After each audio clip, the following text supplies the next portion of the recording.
इसके अलावा अगर हम पाकिस्तान के बॉलर्स की बात करें तो भाई पाकिस्तान ने सीनियर बॉलर्स की वापसी करवाई है टीम में, जिसमें शाहीन शाह अफरीदी, नसीम शाह, हसन अली। और आपने इन तमाम बॉलर्स का हाल देख लिया। नसीम शाह कल 10 ओवर में भाई ने 72 रन खा लिए। पाकिस्तान ने आखिरी के 8 ओवर में तकरीबन 100 रन से ज़्यादा खाए हैं वेस्ट इंडीज़ से। अब बंदा क्या बोले इन लोगों को, ये हमारे सीनियर बॉलर्स हैं, इनको समझ में ही नहीं आती कि बॉलिंग करनी कहाँ पर है। एक तो इनका पेस बिल्कुल ड्रॉप हो गया है, ऊपर से इनके पास कोई वैरायटी नहीं है। बस एक्शन करवा लो इन लोगों से, इनसे फैशन करवा लो।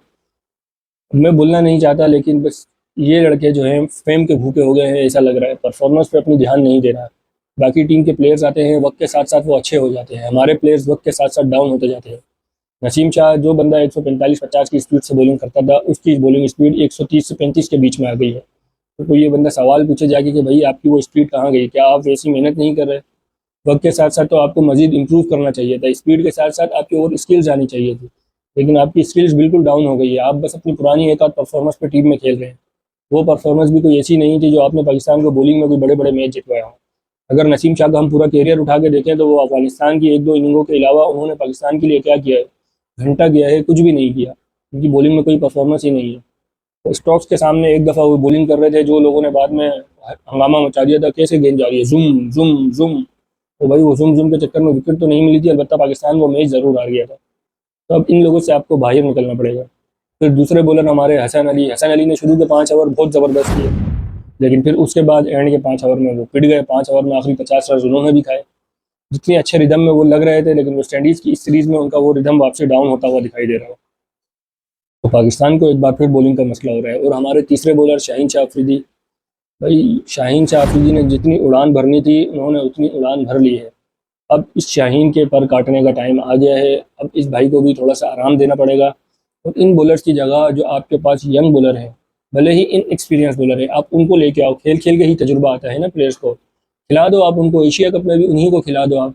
ये सब भी तो जब नए थे इन्होंने पहली पहली दफ़ा तो खेला था ना, एशिया कप हो गया, वर्ल्ड कप हो गया, तो वो लोग भी खेल लेंगे। कुछ ना कुछ अच्छा हो ही जाएगा पाकिस्तान के लिए यार, कम से कम इन लोगों से तो जान छूटेगी हमारी।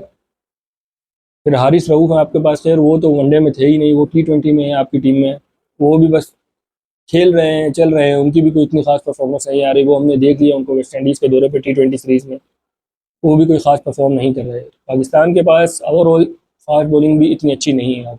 स्पिनर्स आपके पास दोनों अच्छे हैं, सुफियान मुकीम भी है, अबरार अहमद भी है। अब आप सुफियान मुकीम के साथ जितनी ज्यादती कर रहे हैं इतना कहीं किसी प्लेयर के साथ नहीं होता। एक मैच में अच्छा परफॉर्म करता है अगला, आप उसको 2 मैचों में बिठा देते हो।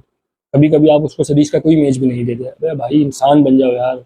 जो प्लेयर आपके अच्छे परफॉर्म कर रहे हैं उनको आप रेगुलर चांस दो। आपने 2 स्पिनर खिलाने हैं, आप टीम में 2 स्पिनर खिला दो। खिला देती हैं भाई टीमें 2-2 स्पेशलिस्ट स्पिनर। आपके फास्ट बॉलर कुछ भी नहीं कर रहे, तो आप उनको चांस दो।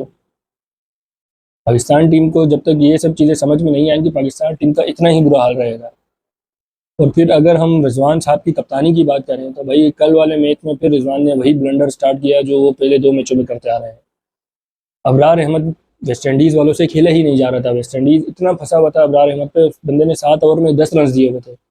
भाई साहब ने उसके ओवर बचाने के लिए उसके ओवर ही रोक दिया। भाई सामने वाले प्लेयर फंसे हुए हैं, उससे ओवर करवा, क्या पता वो 3 ओवर और करवा दे, विकेट लेके दे देगा आपको। उसके ओवर रोक दिए कि भाई बाद में इससे एंड में ओवर कराऊंगा। एंड तक जाना ही क्यों था, वहीं पे मैच को खत्म करो यार। फिर बाद में जब उसको लेके आए तो वो बैट्समैन सेट हो चुके थे, फिर उन्होंने अबरार की भी धुलाई लगाई। और फिर एंड क्या हुआ कि अबरार का 1 ओवर बच गया। एक बंदा जो खेला ही नहीं जा रहा, जिसने 7 ओवर में 10 रन दिए हैं, और फिर जब इनिंग खत्म होती है तो उस बंदे ने सिर्फ 9 ओवर कराए होते हैं। ये तो हमारे कप्तान का हाल है। और जो फिर आपके इरेगुलर बॉलर हैं वो भी 8-8 9 ओवर करवा रहे हैं। अरे भाई कुछ तो सोच ले अल्लाह के बंदे। फिर घर से सोच के आया था ये बंदा कि आज हुसैन तलत से बॉलिंग करवानी ही करवानी है। भाई उसने 4 ओवर उससे करवा दिए जहां उसकी ज़रूरत ही नहीं थी बॉलिंग की। उसने 4 ओवर में 26 रन खा लिए। जो थोड़ा बहुत ऊपर से हसन अली ने प्रेशर बनाया था, वो सारा प्रेशर भी हट गया। मतलब ये घर से सोच के आते हैं कि हमें यही कप्तानी करनी है, इसी तरीके से बॉलिंग चलानी है, और वही करते हैं। मैच की सिचुएशन अंदर जैसी भी हो, इनको समझ में नहीं आता है। इनके ऊपर बंदा 2 घंटे भी बात कर ले, 2 घंटे भी बोल ले, तो वो भी दोस्तों कम पड़ जाएगा। आप लोग बताएं पाकिस्तान को अब क्या फैसले करने चाहिए आगे के मैचेस में? T20 आगे एशिया कप है, ट्राई सीरीज है, क्या चेंजिंग करनी चाहिए पाकिस्तान को? किन प्लेयर्स को बाहर करना चाहिए, किन प्लेयर्स को वापसी लेके आना चाहिए? और आप पाकिस्तान की टीम से कितना मुतमईन है पाकिस्तान की इस परफॉर्मेंस से? मुझे कमेंट करके ज़रूर बताएं। अगर वीडियो आपको पसंद आई तो वीडियो को शेयर करें, लाइक करें, और चैनल को ज़रूर सब्सक्राइब करें। Thank you.